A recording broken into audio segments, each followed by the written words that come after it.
আবির তুমি কান্নাকাটি বন্ধ করো তো। আরে বাবা কে বলছে তুমি ফেল করছো? আমার মন বলতেছে আমি ফেলই করছি। আরে বাবা তুমি পাস করছো, ইভেন অনেক ভালো রেজাল্টও করছো। কি বলতেছো তুমি এসব? হ্যাঁ আবির, তুমি সত্যিই পাস করছো। বিশ্বাস না হলে এই যে দেখো তোমার রেজাল্ট, দেখো।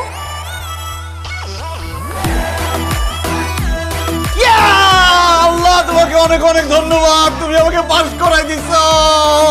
এখন আমি খুশিতে হাসবো, কাঁদবো নাকি নাচবো বুঝতেছি না। আবির তুমি এত বছর পরে পাস করছো, তুমি একাই নাচবে কেন? সাথে আমরা সবাই নাচবো।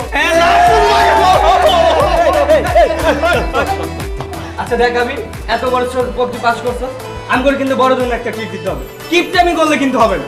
আরে কোনো ট্রিট ফিট হবে না, বড় একটা পার্টি হবে। সেই পার্টিতে কেক কাটা হবে, খাওয়া দাওয়া হবে, নাচা হবে, গানা হবে, সব কিছু হবে। কিন্তু তার আগে ম্যাডামের সাথে আমার বোঝাপড়া আছে। ম্যাডাম আমাকে বলছিল আমি নাকি কোনোদিন পাস করতে পারবো না। ম্যাডামের মুখের উপর গিয়ে বলবো দেখেন আমি পাস করছি।